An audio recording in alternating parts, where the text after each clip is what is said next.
Buenas noches. ¿Me escuchan bien? Sí. ¿Cómo les va? Es un placer, un gusto volver a encontrarnos para abrir la palabra de Dios y escuchar la voz de Dios, que es lo que tiene hoy para compartir, ¿no? Y quiero que abran sus Biblias en el segundo libro de Crónicas, Antiguo Testamento. Vamos a compartir una historia que es extraordinaria, un correlato en cuanto a 3 reyes de Judá.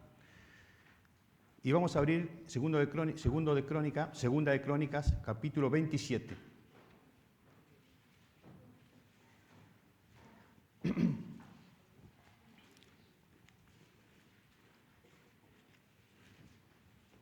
¿Lo tiene? Sí. Dice así: reinado de Jotam. De 25 años era Jotam cuando comenzó a reinar, y 16 años reinó en Jerusalén. El nombre de su madre fue Jerusa, hija de Sadoc. E hizo lo recto ante los ojos de Jehová, conforme a todas las cosas que había hecho Usías su padre, salvo que no entró en el santuario de Jehová, pero el pueblo continuaba corrompiéndose. Edificó él la puerta mayor de la casa de Jehová, y sobre el muro de la fortaleza edificó mucho. Además, edificó ciudades en las montañas de Judá, y construyó fortalezas y torres en los bosques. También tuvo él guerras con el rey de los hijos de Amón, a los cuales venció, y le dieron los hijos de Amón en aquel año 100 talentos de plata, 10.000 coros de trigos y 10.000 de cebada. Esto le dieron los hijos de Amón, y lo mismo en el segundo año y en el tercero. Así que Jotam se hizo fuerte, porque preparó sus caminos delante de Jehová Dios. Los demás hechos de Jotam y todas sus guerras y sus caminos, aquí están escritos en el libro de los reyes de Israel y de Judá. Cuando comenzó a reinar era de 25 años, y 16 años reinó en Jerusalén. Y durmió Jotam con sus padres, y lo sepultaron en la ciudad de David, y reinó en su lugar Acaz, su hijo. Muy pocas veces leemos este libro, ¿no? El libro de Crónicas. Es un libro maravilloso y tiene sus fuentes principales en los primeros libros, los libros anteriores, que son el primero y segunda de Samuel y primero y segunda de Reyes. Se desconoce el cronista, ¿no? Y el escritor de este famoso y hermoso libro hebreo. Pero tiene que ver justamente con el pueblo estaba regresando o terminando lo que es el exilio, ¿sí? Por el año 520, 400 a.C.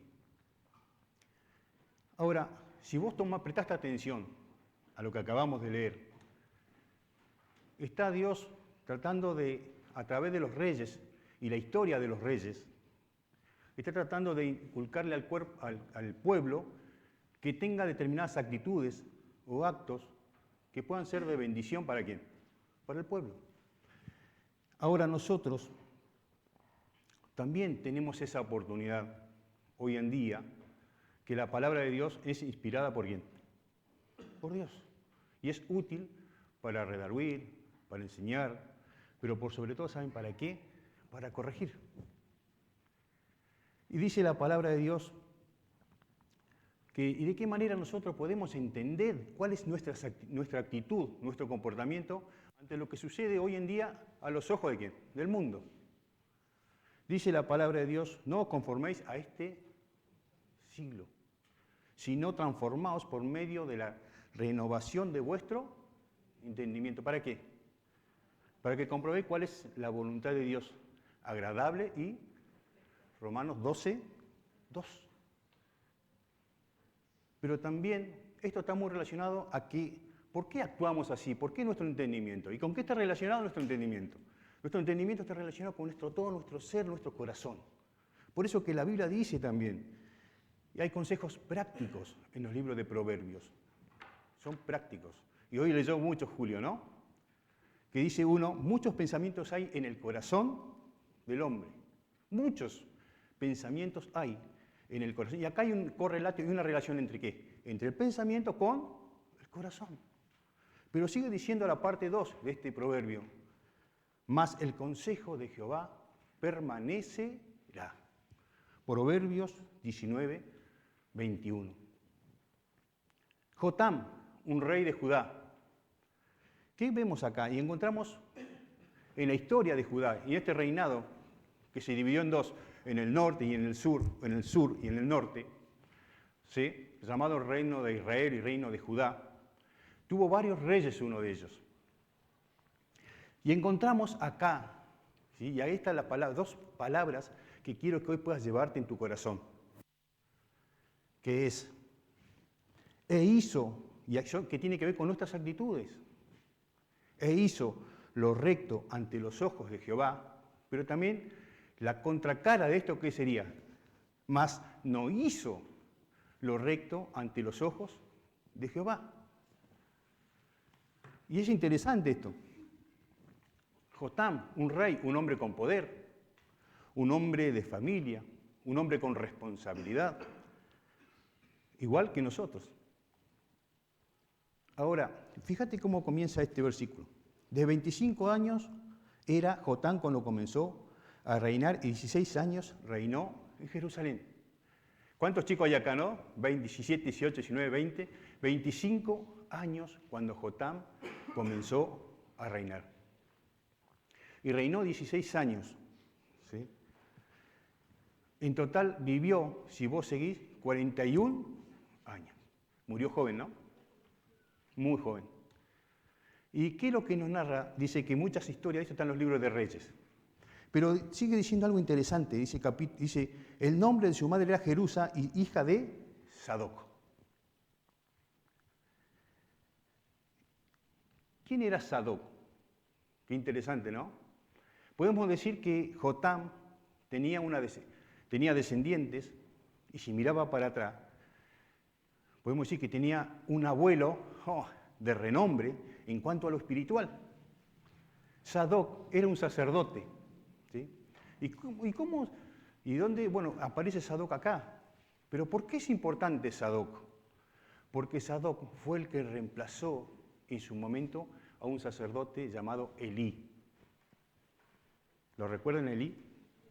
¿Qué pasó con Elí? Murieron. Los hijos de Elí hacían lo malo, profanaban el templo. ¿Sí?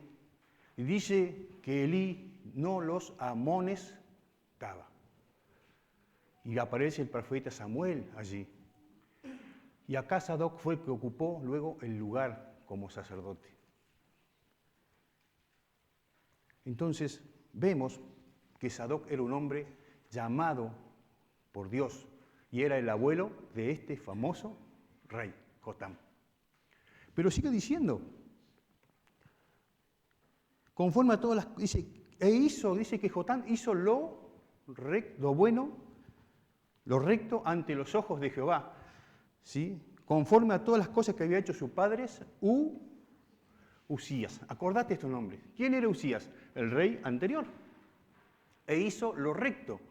Ahora, podemos encontrar a Sadoc, un nieto como abuelo, ¿sí?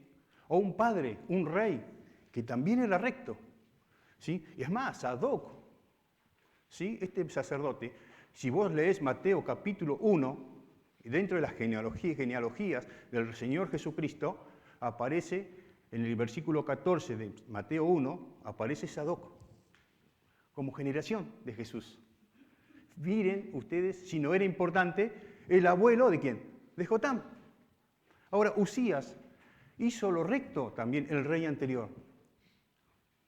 Y Usías dice que también era un hombre que se dedicó muchísimo al pueblo.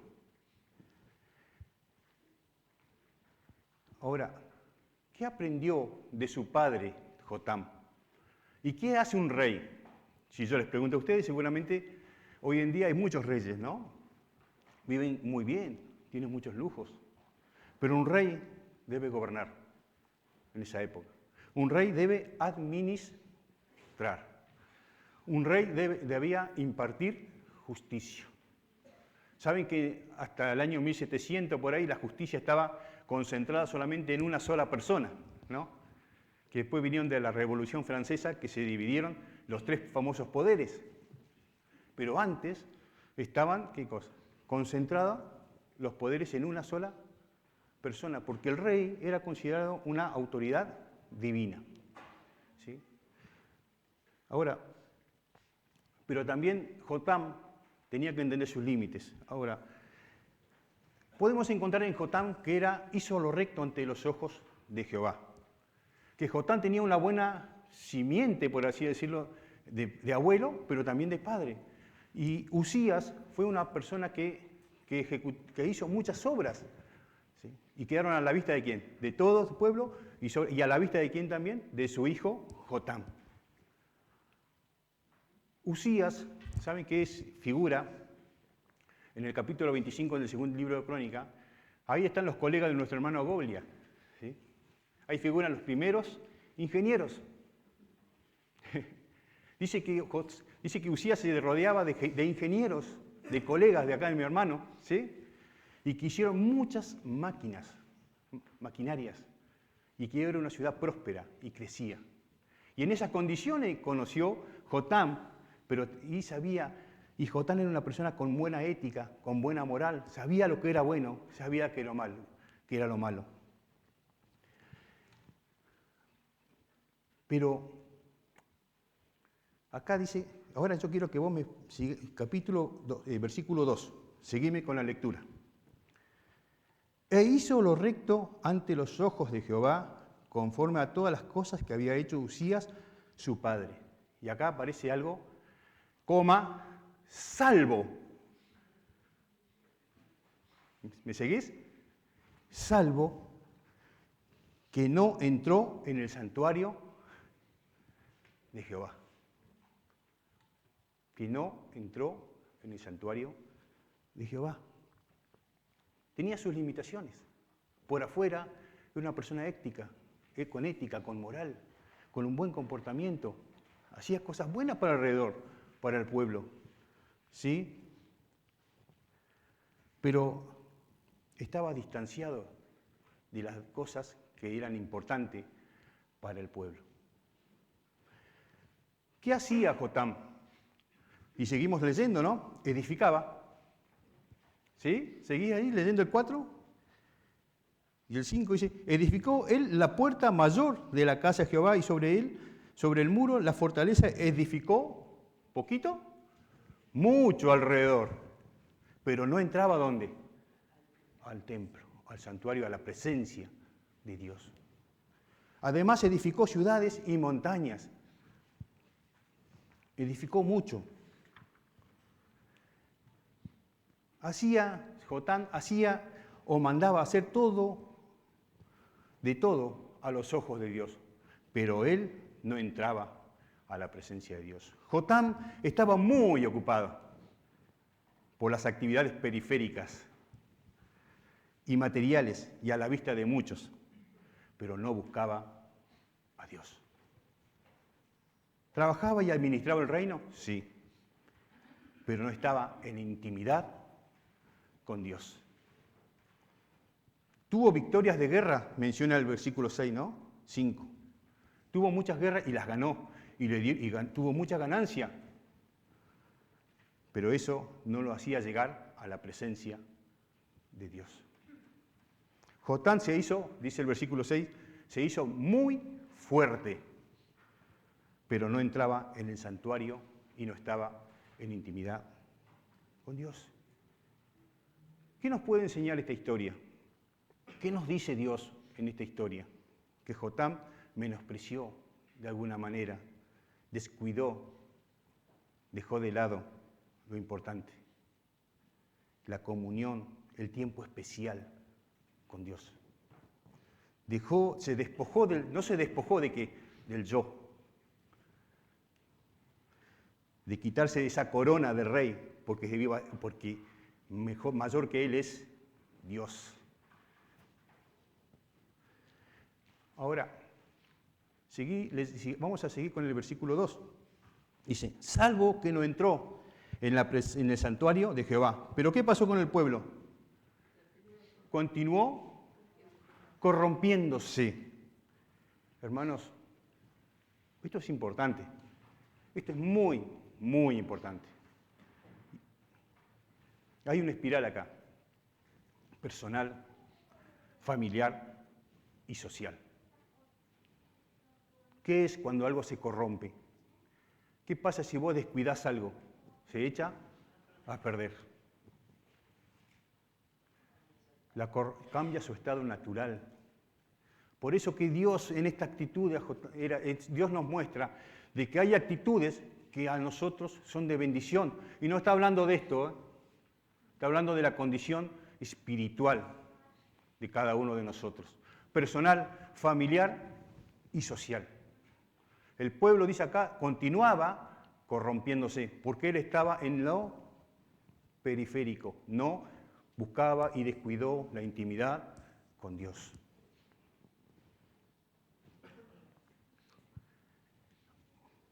Un hombre que por fuera era excelente, pero por dentro descuidó lo más importante. Y hay consecuencia.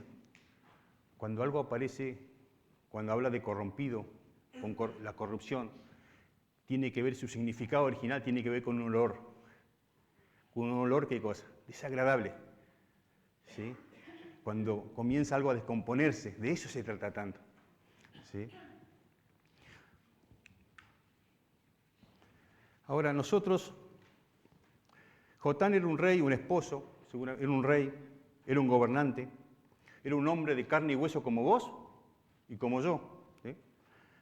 Tenía sentimientos seguramente, ¿no? Emociones, frustraciones, pero tuvo mucho éxito también. Acá figura la Biblia. Si lo llevamos a la actualidad, ¿estamos ocupados hoy nosotros? Muy ocupados, ¿no? En este tiempo. Frases como, no me molesten, estoy muy ocupado, ¿no? Somos personas con muchas ocupaciones, con muchas preocupaciones. ¿Sí? Ahora, si yo te preguntara a vos, ¿cuál es tu actividad periférica y si estás descuidando tu corazón? ¿Sabes lo que pasó con Jotán? Descuidó su corazón. Si yo te pregunto, ¿qué estás descuidando hoy en día? ¿Qué estamos descuidando hoy en día? ¿Sí? Y yo te hago esta pregunta, ¿no? ¿Cuál es tu preocupación hoy? No me conteste, dijo don Ramón. Seguramente va a decir, tengo mucho trabajo. No tengo tiempo. Estoy muy ocupado. Tengo que terminar mi casa. Tengo que estar con mis hijos porque tengo que estar con ellos, porque tengo que trabajar mucho para que terminen sus estudios. Todo está bien, está perfecto. Necesito mi tiempo de vacaciones. Y no tengo tiempo para estar en intimidad con Dios. También tenemos una frase, ¿no? Muchas veces que decimos, sí, pero nosotros tenemos sana doctrina. Pero ¿sabes qué? Eso puede quedar solamente en una frase y en un lema. Pero si no la vivís, la sana doctrina, no te sirve para nada. No te sirve para nada. Tenemos que vivirla. Tenemos que tener intimidad con Dios. Tenemos que entrar a su presencia cada día. Tenemos que escuchar su voz cada día en su palabra.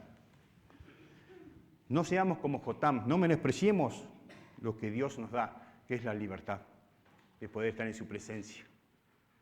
Antes estábamos muertos en nuestros delitos y pecados. Estamos vivos por la sangre de nuestro Señor Jesucristo y por gracia, no por nuestro mérito, por gracia. Ahora, de descuidar la comunión con Dios de Jotán no fue nada gratis. No fue gratis. ¿Sí?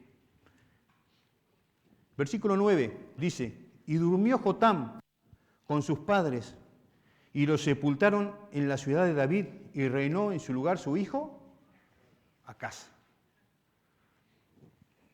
Acaz, dice el versículo Acaz, miralo. Ahora, presta atención con qué dice el versículo 1 y 2 del 28. De 20 años era Acaz, más joven, ¿no? Cuando comenzó a reinar, y 16 años reinó en Jerusalén, mas no, a ver, ¿qué dice? No hizo lo recto ante los ojos de Jehová como David, su padre. Antes anduvo en los caminos de los reyes de Israel y además hizo imágenes fundidas, ¿a quién? A los Baales. Este detalle de Acaz dio un paso más. ¿Sí? Su padre siguió, hizo lo recto, pero el descuido del padre de no estar en intimidad con Dios y lo que su hijo no vio eso lo que tendría que haber visto, tuvo consecuencias. Acaz fue a dónde? Un poquito más allá. Llevó a la idolatría. Acaz, ¿sí? Dice, mas no hizo lo recto ante los ojos de Jehová. Ahora miremos, hermanos, nuestros hogares. Escuchamos muchas veces a nuestros hijos, y nos ha pasado, ¿no? Dice, no quiero saber nada con la iglesia. No me hables de la iglesia. No me menciones la iglesia. Está menospreciando. Ahora, ¿por qué? Si nunca nos ve orar. Nunca nos ve leer la palabra. Si nunca nos ve estudiar la Biblia. Si la prioridad de congregarte no es tuya, no es la prioridad de estar aquí. ¿Dónde estás? ¿Dónde estás? ¿Cuál es tu prioridad? Si la actividad de la enseñanza de la escuela bíblica en la mañana, y no avanza a la tarde, las reuniones donde se enseña la Biblia, y no estás, ¿qué podés esperar? ¿Qué podés esperar?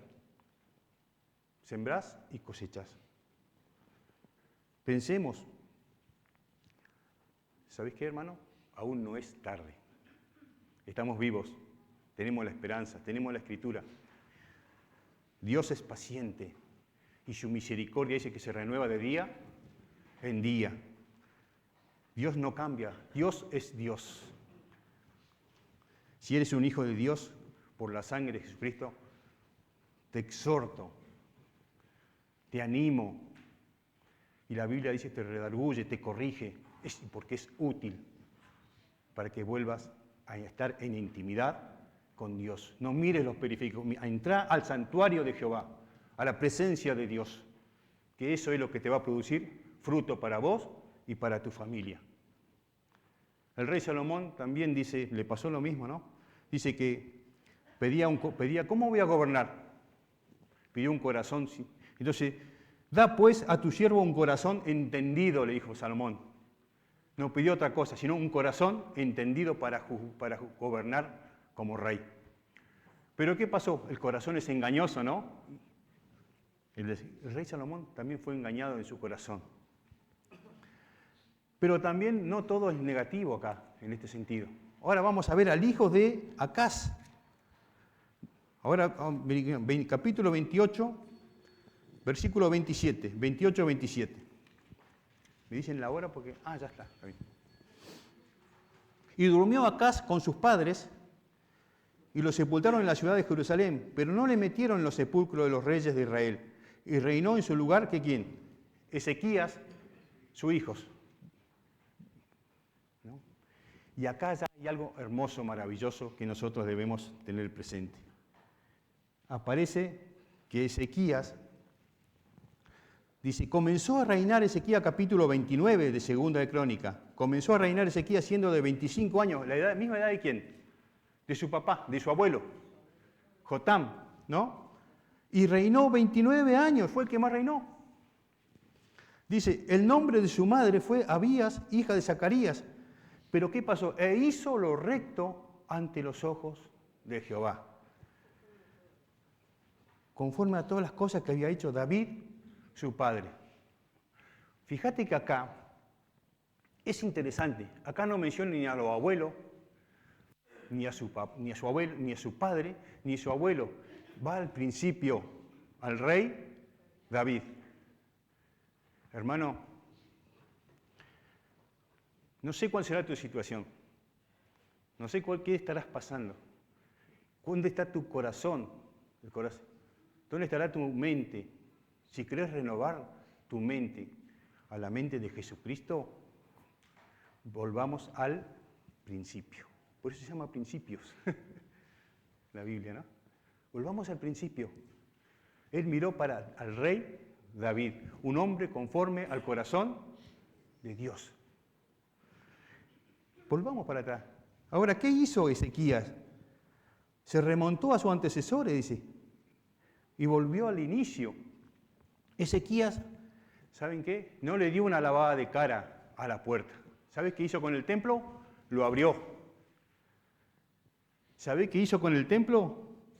Puso en funcionamiento el santuario de Jehová. ¿Qué más hizo Ezequías? Dice que Ezequías sacó toda la inmundicia. No te lo estoy leyendo porque es muy largo, pero te lo estoy resumiendo.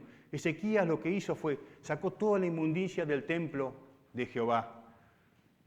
Dice que también hizo encender en el templo las lámparas que estaban apagadas. Lámpara es a mis pies tu palabra. Y lumbrera, ¿cómo está tu lámpara? ¿Cómo está tu camino? ¿Sí? Por eso que no es tarde. Dice que además entraron al lugar los sacerdotes, personas, y limpiaron el lugar. Lo desinfectaron, por así decirlo. ¿Sí? Y ofrecieron oraciones y holocaustos, sacrificio. Dice que Ezequías se levantó de mañana, y esto es interesante y esto es maravilloso, porque él no edificó para el costado, no hizo maquinarias, no hizo nada, sino que hizo todo esto y se levantó de mañana y subió, dice acá la Biblia, a la casa de Jehová. Él subió a la casa de Jehová. Fue lo primero que hizo. ¿Esto lo hizo en un día? No. Dice que la Biblia dice que demoró 16 días este trabajo de restauración. Pero ahora, y esto nos enseña a nosotros, hermanos, que si querés, que no es tarde. No es tarde. Mirá a Jotam, mirá a Acaz, y ahora mirá a Ezequías. Desde ahora pensá, mirá, de acá en adelante, ¿qué vas a hacer? ¿Vas a buscar la intimidad con Dios? ¿Vas a estar en intimidad con Dios? ¿Vas a orar al Señor? ¿Vas a leer la palabra de Dios? ¿Sí?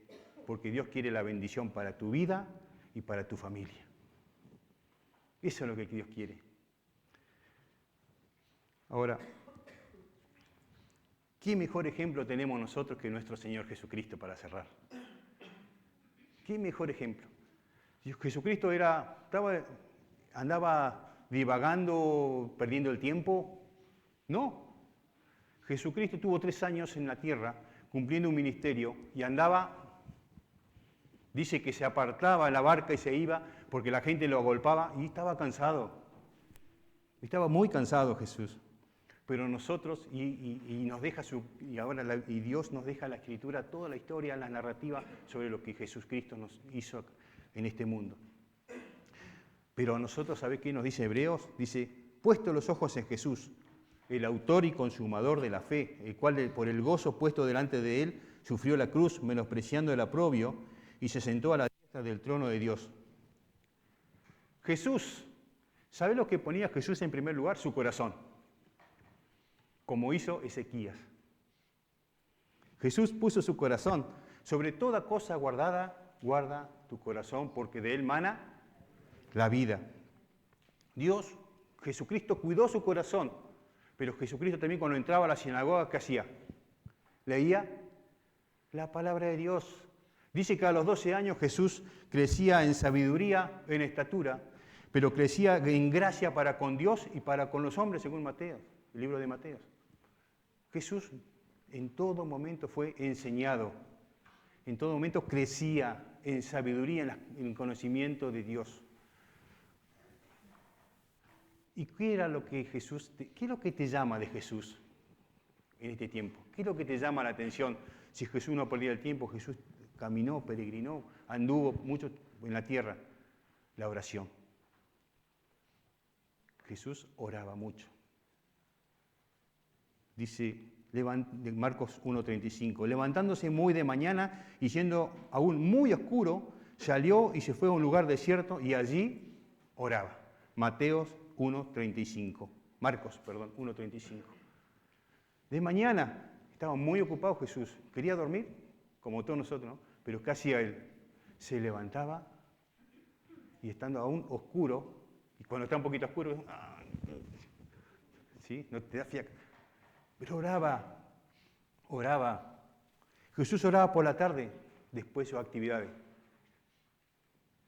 Jesús oraba cuando estaba angustiado en el Getsemaní, cuando estaba pasando ¿qué? Dificultad de prueba. Pasa de mí esta copa, Señor. Se me pone la piel de gallina cuando pienso en esa escena, ¿no? Jesús en la oración. Jesús estaba muy ocupado, pero Jesús tenía un corazón, cuidaba su corazón. Jesús se preocupaba por nosotros porque dice que Él pasaba y tenía compasión, esa es la palabra. Se compadecía cuando Él miraba a las personas. Dice que su fama se extendía más y se reunía mucha gente para oírle y sanaba enfermedades. Más Él se apartaba a lugares de desierto y oraba, dice Lucas 5, 15, 16. Jesús, ¿qué hacía? Estaba ocupado, pero ¿qué apartaba Él? Oración, oración, oración. Ahora, pregunta para nosotros, para sus discípulos. Vieron el libro de Mateo, en el capítulo 5 al 7, está el llamado Sermón del Monte. Y allí hay algo que le deja una instrucción que es para vos, para sus discípulos, pero es para vos y es para mí. ¿Sí? Que es Mateo 6, 5, 6. Buscá. Mateo 6, 5 y 6.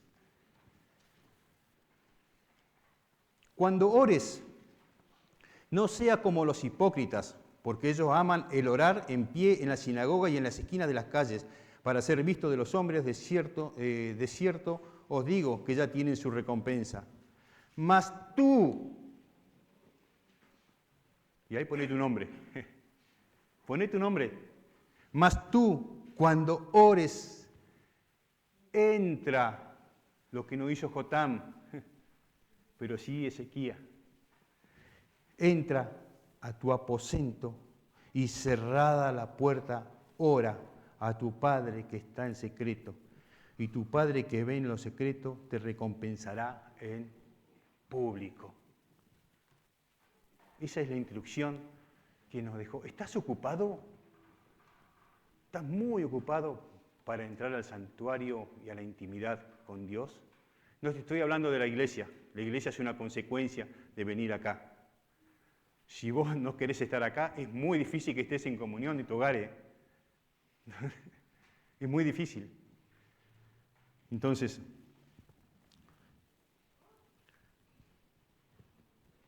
hombres y mujeres de oración.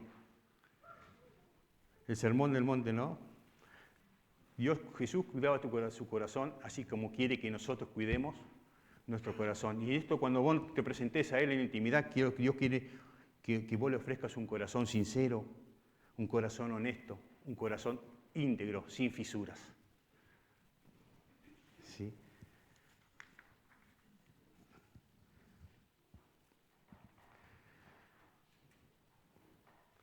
¿Por qué la oración es importante para nosotros? Dice 2 Corintios 4:16, por tanto, no desmayemos antes, aunque nuestro hombre exterior se va desgastando, el interior, no obstante, se renueva de día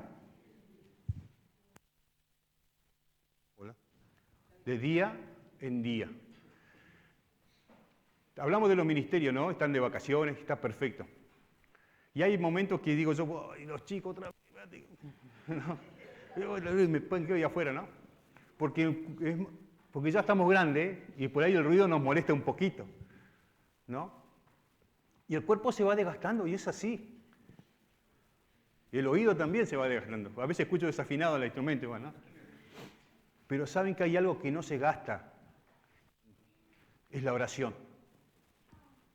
Es la oración.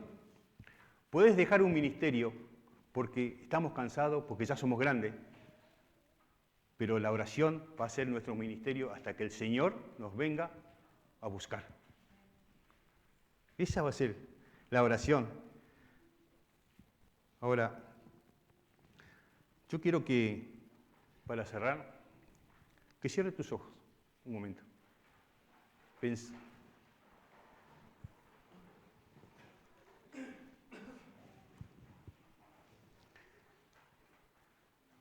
Qué bueno que pensemos que a partir de ahora podamos pensar que no es tarde de entrar al santuario de Jehová. Que no es tarde buscar la intimidad con Dios. Buscar la bendición de Dios si tenés que orar por tu familia, por tu hijo, por tu hija, tu nieto, tus parientes, hermanos, quien sea. Dios pide de vos que hagas lo primero, que es entrar a su santuario.